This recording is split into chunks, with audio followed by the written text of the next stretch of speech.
सामने देखो, आज का टॉपिक है मूलों की प्रकृति। क्या है?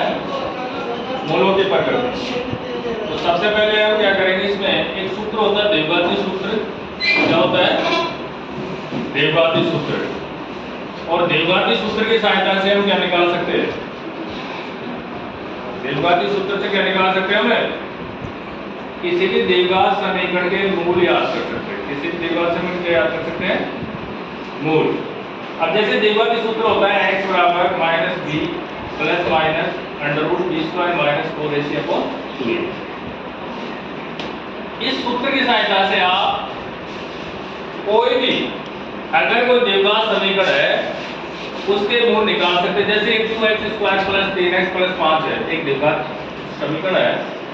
इस समीकरण को अगर इसके मूल याद करने हो तो डायरेक्ट हम इसमें देखो a का मान कितना है 2, b का मान 3, c का मान 5। abc के मान इस सूत्र में रखेंगे। इस सूत्र में रखते ही क्या आ जाएगा आपके पास? x के मान आ जाएंगे और जो x के दो मान आएंगे वो दोनों इस द्विघात समीकरण के मूल होंगे। उसके बाद में इस सूत्र को थोड़ा और छोटा करते हैं हम। d बराबर b square minus 4ac। d को क्या मान लिया?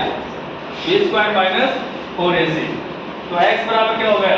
माइनस का b प्लस माइनस, अब देखो ये अंडर रूट d हो गया, नीचे 2 है, इस सूत्र और छोटा हो गया। d को क्या बोलते हैं? डिस्क्रीमेंट। क्या बोलते हैं? डिस्क्रीमेंट। और हिंदी में इसको विविधकर बोलते हैं। हिंदी में क्या बोलते हैं इसको? विविधकर। अब आप आगे आता है मूलों की प्रकृति। मूल तो आपको याद करना आ गया। हमने पहले गुणनखंड विधि से बताया था। अब सीरीज निराचार्य विधि से आप मूल याद कर सकते हो।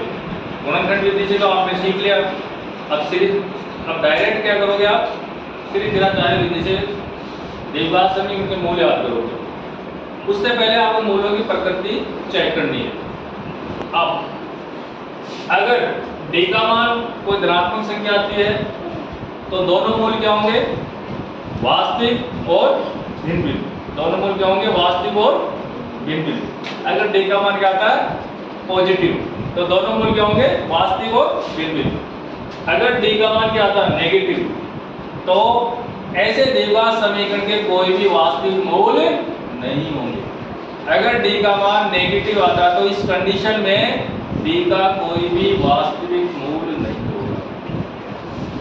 d का मान अगर 0 आता है तो इस स्थिति में उस द्विघात समीकरण के दो बराबर मूल प्राप्त होंगे। क्या होंगे? दो बराबर मूल। ये मूलों की प्रकृति हो गई। ठीक है, अब हम कुछ क्वेश्चन करते हैं आगे।